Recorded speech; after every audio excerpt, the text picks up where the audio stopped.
Ada yang berbuat baik agar orang jadi berbuat baik ke kita. Jadi kita berbuat baik agar dia jadi baik. Baik tidak ini? Baik tapi kurang ikhlas. Ada yang berbuat baik supaya dia tidak berbuat jelek. Masuk ikhlas tidak nih? Berbuat baik supaya orang tidak berbuat jelek ke kita. Udahlah, kasih aja supaya dia nggak ganggu. Ada yang berbuat baik supaya orang hutang budi. Jadi dia tidak bisa berbuat apa-apa ke kita karena dibeli, dijerat oleh kebaikan. Itu belum baik. Bagi kita berbuat baik. Kenapa? Kenapa berbuat baik? Wa ahsinu innallaha yuhibbul muhsinin. Karena Allah menyuruh dan Allah mencintainya. Selesai. Ini luar biasa pentingnya, ya. Kenapa saudara kau berbuat baik sama orang yang menghina? Karena saya disuruh berbuat baik oleh Allah Tuhan saya, dan Allah mencintai orang yang berbuat baik. Al-Baqarah 195 atau Al-Qasas dan Al-Qasas 77. Wa ahsin kama ahsanallahu ilaik, dan berbuatlah ihsan sebagaimana Allah berbuat baik padamu. Ini begitu memang hidup ini. Jadi balik ke kita semuanya berlipat-lipat. Jadi kalau kita sayang kepada diri kita, ya sudah, berbuat baik saja dengan ikhlas. Pasti balik kok kepada kita. Nah, yang merusaknya itu adalah niatnya. Ingin dipuji, ingin diakui, ingin terkenal sebagai orang baik, ingin orang-orang jadi baik, ingin orang tidak berbuat jelek, ingin orang jadi hutang budi. Ini merusak. Selesaikan aja dengan ayat yang tadi. Kenapa kita nolong orang? Karena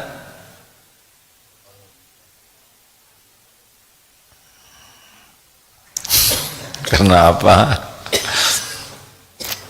Karena Allah menyuruh dan Allah menyukainya. Jadi disebutlah ibadah. Kenapa berbuat baik ke orang tua?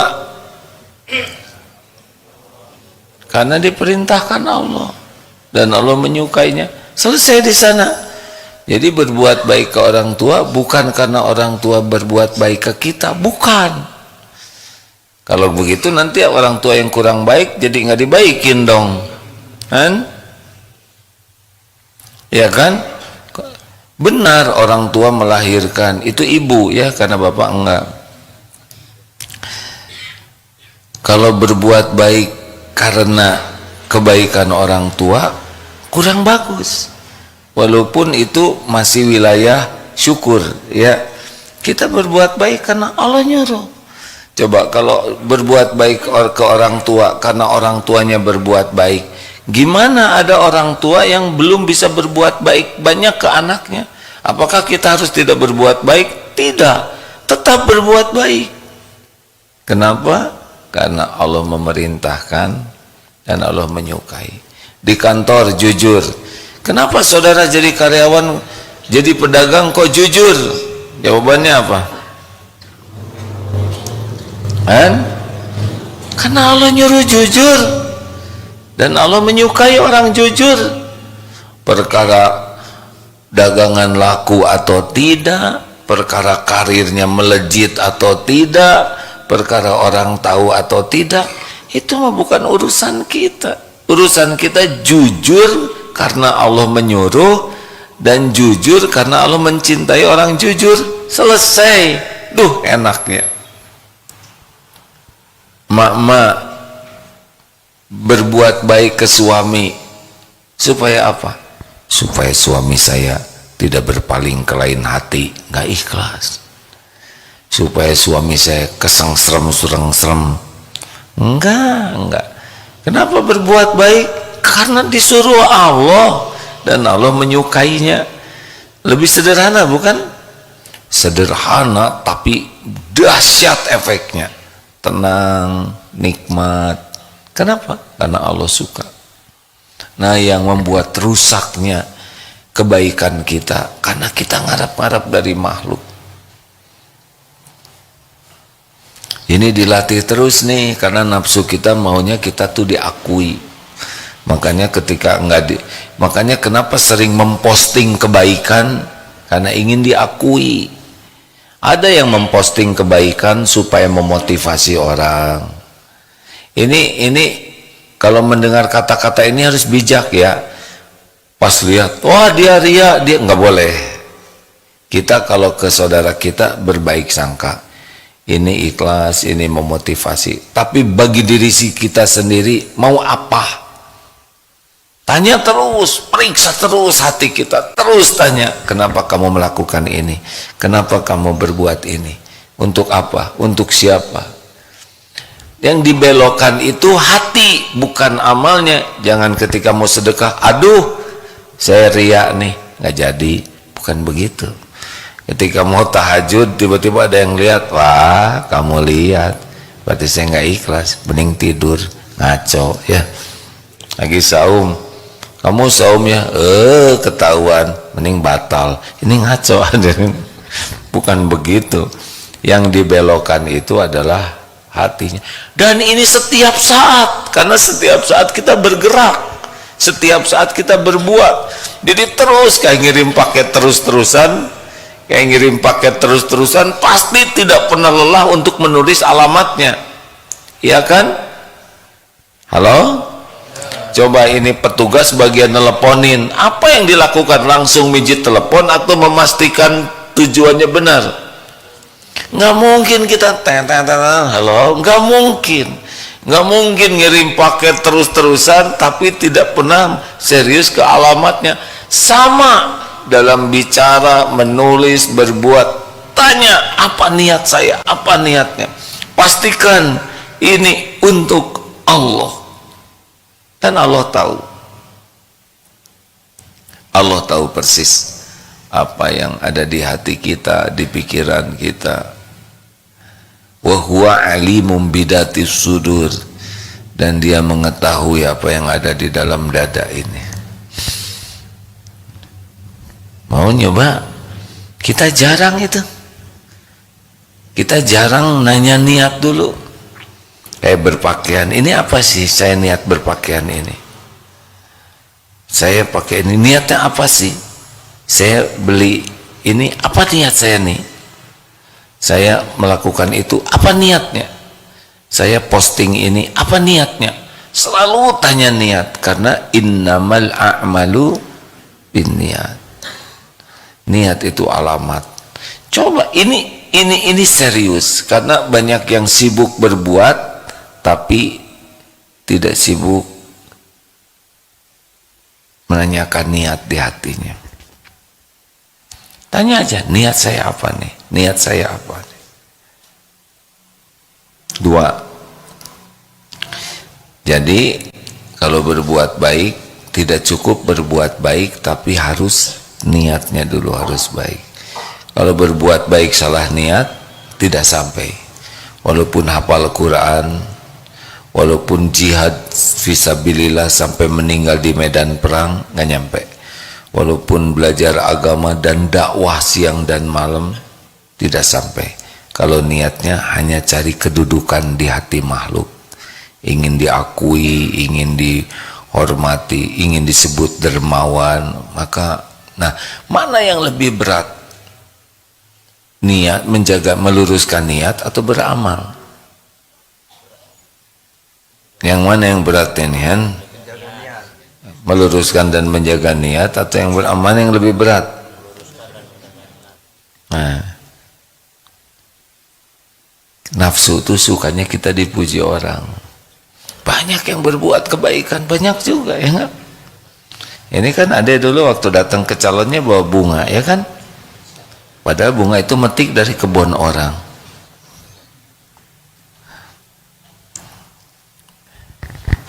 Dua, tentang bahaya berbuat buruk.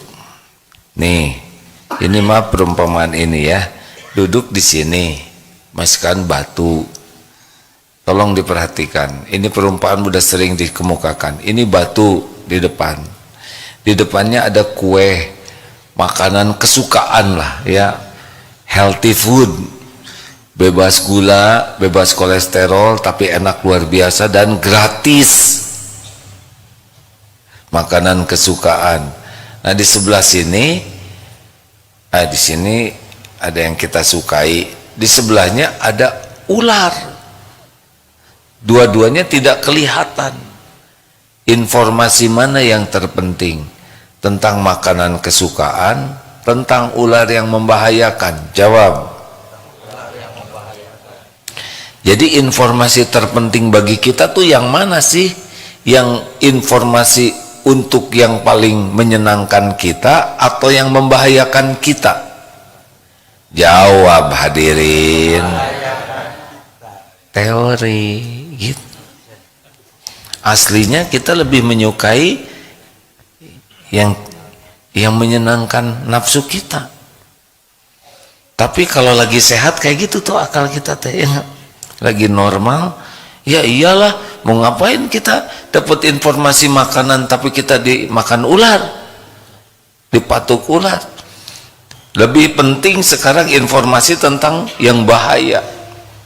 Coba ini jalan misalkan ya, di sini ada ranjau, di sana ada emas. Informasi apa yang terpenting bagi kita? Tentang emas, tentang ranjau? Iya, mau ngambil emas gimana? Kita udah meledak duluan. Nah, sekarang yang membahayakan kita tuh siapa? Pemerintah atau diri kita sendiri? Hah? Tetangga atau diri sendiri? Nah, mantep nih. Tetangga atau diri sendiri? Yang membahayakan kita tuh kejelekan kelakuan teman atau kejelekan kelakuan diri sendiri? Kita kebanyakan mikirin orang. Tidak sepenuhnya terlarang, ada yang kita harus memikirkan karena tanggung jawab, kewajiban. Tapi jangan sampai lalai dari kesalahan diri, karena yang mencelakakan kita itu adalah dosa kita. Coba dosa orang yang mikul siapa? Ya dia sendiri, betul tidak? Ini suami istri nih, nanti di akhirat dihisab, masing-masing akan ketemu dengan amalnya. Makanya kalau jadi istri jangan ribet dengan mencari menyelidiki kesalahan suami sampai lupa kepada kesalahan sendiri, karena nanti yang akan mengancam itu adalah dosanya sendiri. Kalau suami bagaimana? Kalau suami dua-duanya juga. Dosa istri bisa dipikul suami kalau suaminya enggak amanah karena kepala keluarga. Jadi keterampilan yang harus kita miliki sekarang adalah keterampilan menyelidiki,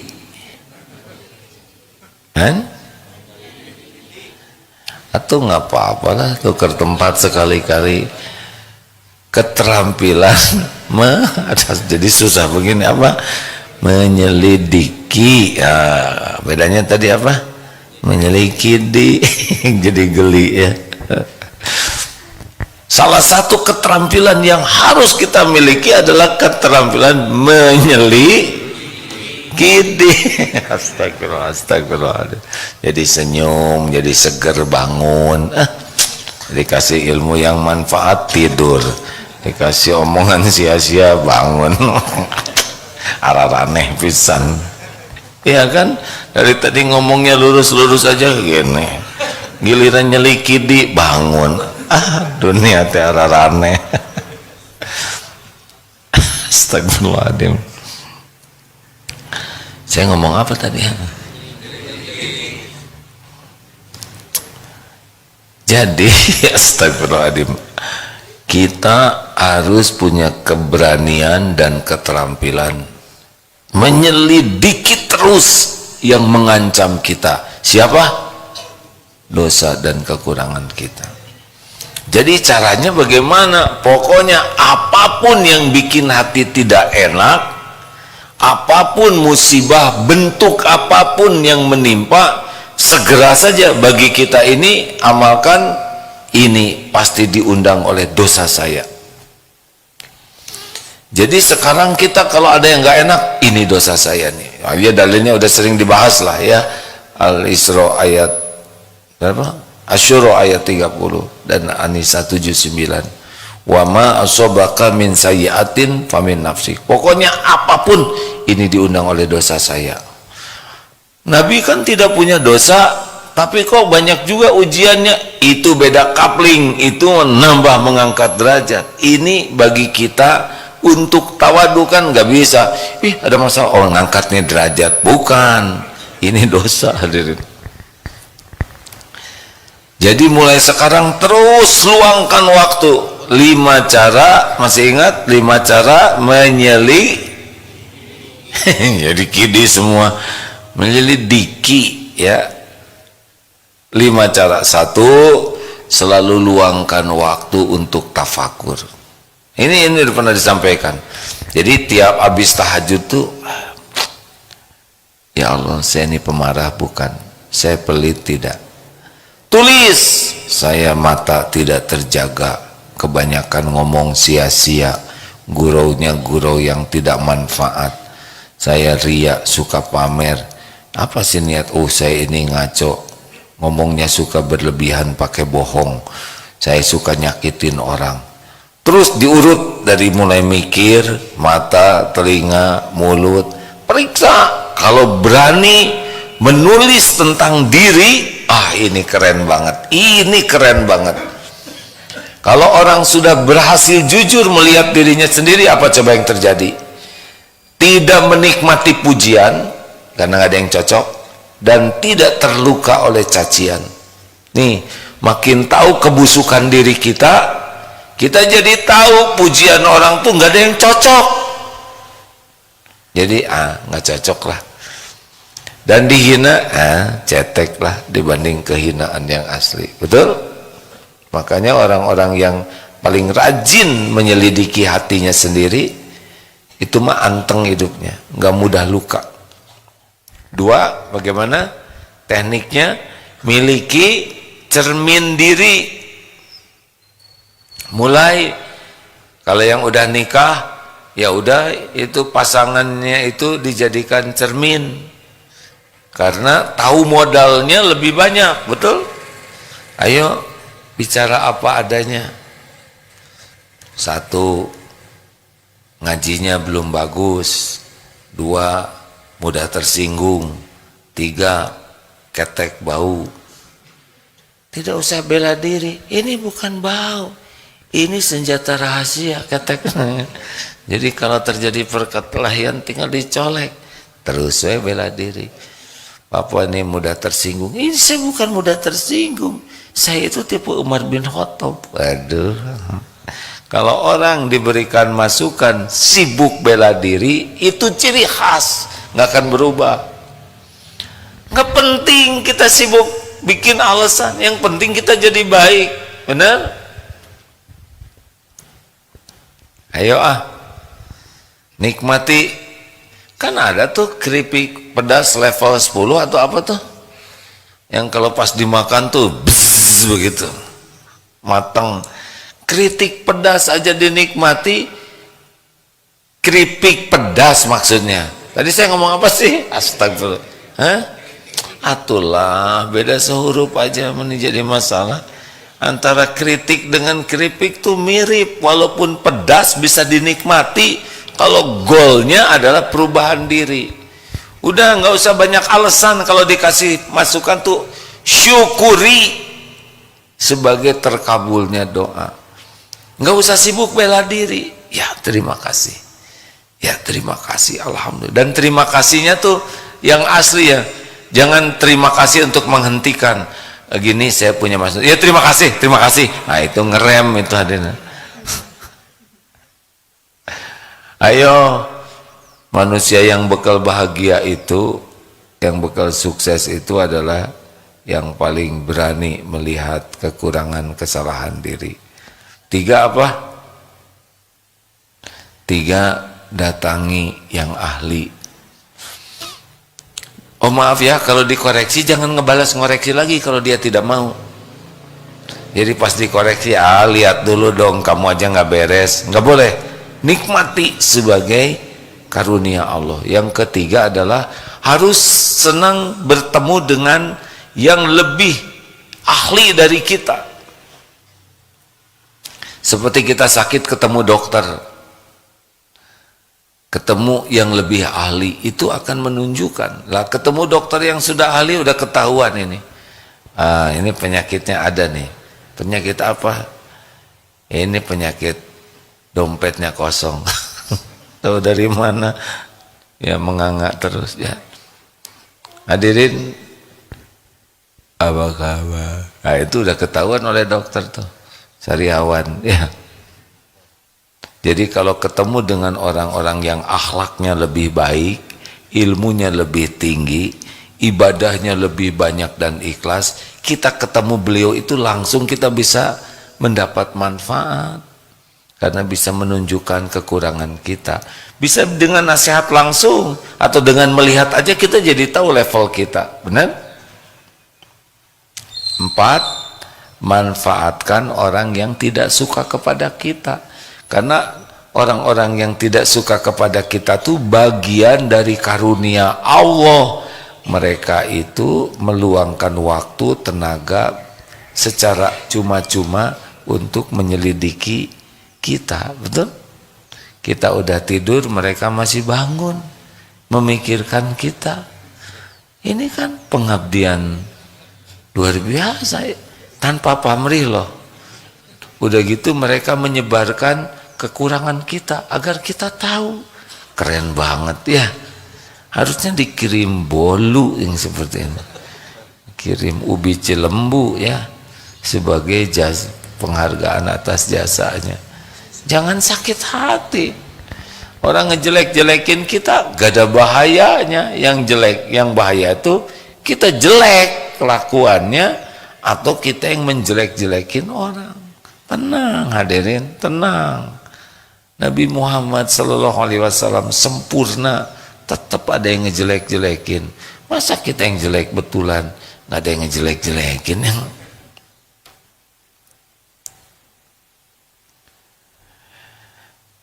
teori mah enak ya, praktek lebih enak lagi. Dan yang terakhir, cara untuk memeriksa diri adalah tafakuri. Ini maaf ya, ini semua yang ada di sekeliling kita, berita-berita, berbagai media, itu adalah pendidikan dari Allah untuk memperbaiki diri kita. Kita akan ketemu dengan berbagai orang yang pas ketemu teh, monyong, sini lo. Pelajaran, jangan nyebut monyong, ya kan? Nut, sini ndut. Kita nggak enak disebut ndut. Pelajaran, jangan ndut, kecuali yang dipanggilnya ndut ya. Ada nih ndut, ini teman saya ndut ikut ini, memang ndut dikasih namanya ndut, disebut ndut bahagia ya nggak? Justru disebut krempeng, tersinggung. Ketemu dengan orang yang ramah, ini pelajaran, berarti saya selama ini enggak. Jadi setiap ketemu orang dengan perilaku baik dan perilaku kurang baiknya, itu adalah karunia Allah agar kita bisa mengevaluasi diri. Saya mirip yang mana? Oh saya belum seperti ini. Oh saya harus begitu. Yang ini lebih tenang. Ini nggak enak. Ini marah-marah nih. Saya nggak mau marah-marah. Jadi ketemu siapapun, dapat berita apapun, nonton apapun, itu menjadi bahan evaluasi diri. Jadi cepat berubahnya. Halo? Adik-adik belajar dari guru, kan guru itu bukan hanya ngajarin aja. Ini punten ya, ada guru idola waktu sekolah dulu. Ini nggak bisa lupa nih, nggak bisa lupa. Beliau kalau udah teng teng teng, loncengnya aja bikin gembira. Kenapa? Karena gurunya baik, rapi penampilannya tuh, rambutnya juga klimis. Ini guru lelaki nih ya, harum, selalu senyum, sopan, masya Allah. Ini nggak bisa hilang ini dalam memori ini. Ada juga sih yang pelajaran yang lain, tapi semoga Allah tetap membalas beliau dengan kebaikan. Yang ketika lonceng itu seperti hantaman godam, yang teng, aneh, loncengnya sama tapi efeknya beda, teng. Ini didramatisir. Ketika jalan ke kelas, jelek, tegang, pintu kebuka,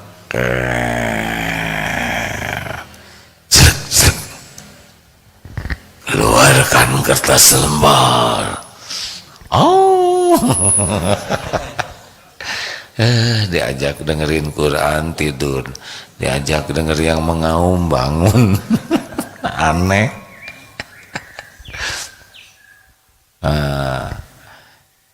Tapi semoga beliau yang ngajarin itu tetap jadi kebaikan. Macam-macam guru tuh ya.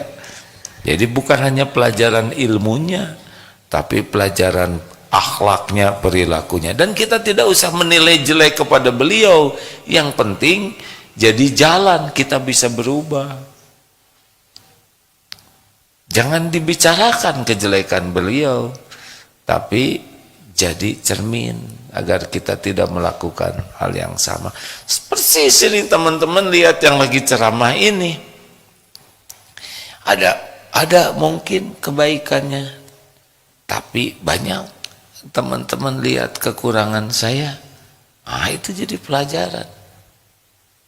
Untuk yang baiknya boleh diambil karena kalau kebaikan dari Allah, kekurangan kesalahannya dijadikan cermin supaya tidak ditiru, dan doakan serta bantu menjadi lebih baik.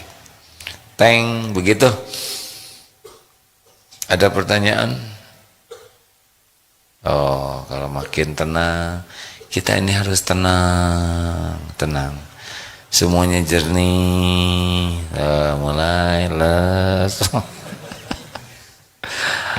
Ya, beginilah. Silakan, ada pertanyaan? Pip, ada pertanyaan tidak?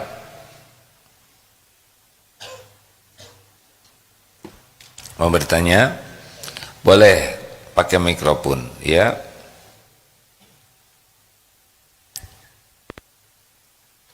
Cek, bismillah. Makasih Ustaz. Assalamualaikum warahmatullahi wabarakatuh. Waalaikumsalam warahmatullahi wabarakatuh. Langsung saja, ini pengalaman pribadi Ustaz. Susah memaafkan orang Ustaz. Susah memaafkan orang. Ada satu kasus yang tetap terngiang gitu Ustaz. Terngiang. Iya, karena memang pahit gitu Ustaz. Pahit. Ya, jadi selalu belajar untuk memperbaiki hati. Tapi kalau kasus yang sebiji, saya tidak ceritalah apa masalahnya.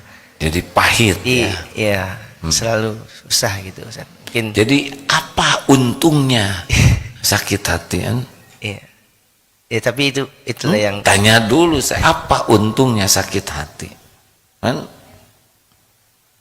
Tolong dijawab. Kenapa dirawat sakit hati itu? Ada untungnya tidak? Tolong dijawab, Raden. Ya, tidak ada sih Ustaz. Terus ngapain? Siapa yang nyuruh dendam?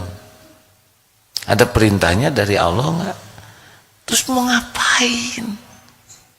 Jadi amal soleh tidak sakit hati begitu? Tidak. Jangan.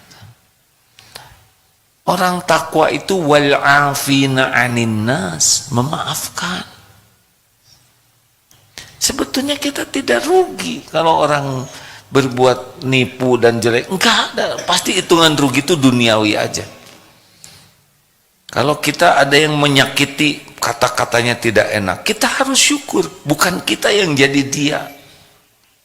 Coba kalau dipilih, misal kita kecopetan, pilih, mending kecopetan, mending bagian nyopet.